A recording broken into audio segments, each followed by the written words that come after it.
Assalamualaikum warahmatullahi wabarakatuh. Saya Ahmad Fadli Lubis dari HPI 4 dengan NIM 24051030 Mata kuliah Hukum Pidana dengan dosen pengampu Bapak Antoni SHMH. Di sini saya akan menjawab soal-soal yang Bapak berikan, yaitu yang pertama, nullum delectum nulla poena sine praevira lege poenali, yang artinya tidak ada tindak pidana dan tidak ada pidana tanpa undang-undang yang mengaturnya terlebih dahulu. Dan dasar hukumnya ada di pasal 1 ayat 1 KUHP. Dan asas-asas yang terkandung di dalam pasal tersebut adalah 1. Asas legalitas, 2. Asas non retroaktif, dan asas kepastian hukum.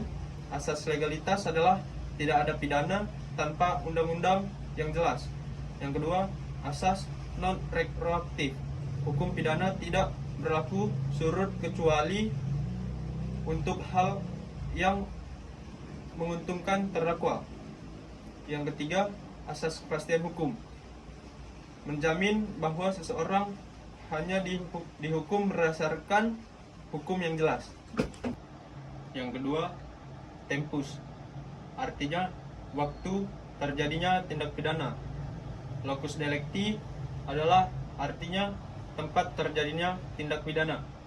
Dan hubungan dengan KUHP adalah aturan tentang berlakunya hukum pidana di tempat dan waktu tertentu diatur dalam pasal 2-9 KUHP yang memuat teritorial, perlindungan, dan universalitas. Yang ketiga, asas teritorial. Hukum pidana Indonesia berlaku bagi setiap orang yang melakukan tindak pidana di wilayah Indonesia. Contoh, WNA mencuri di wilayah Palembang, maka tetap dihukum berdasarkan hukum yang ada di wilayah Indonesia. Yang kedua, asas perlindungan. Pasal 4 KUHP. Hukum pidana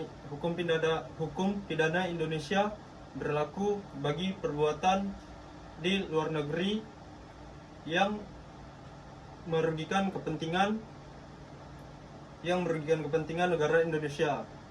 Contoh, WNI lagi berada di Australia, memalsukan dokumen negara Indonesia bisa diproses jika yang memalsukan dokumen tersebut sudah tiba di negara Indonesia. Yang C, asas universalitas. Hukum pidana Indonesia dapat berlaku untuk tindak pidana internasional tertentu yang diakui secara universal.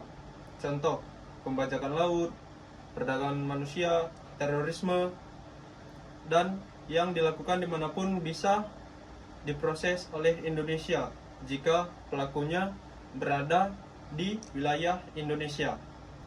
Yang keempat, unsur-unsur tindak pidana terbagi menjadi dua. Yang pertama, unsur objektif, yaitu perbuatan manusia, akibat dari perbuatan manusia tersebut, sifat melawan hukum, dan tempat dan waktu kejadian. Yang kedua, unsur subjektif, yaitu kesalahan kesengajaan, kemampuan bertanggung jawab, dan adanya maksud atau tujuan tertentu.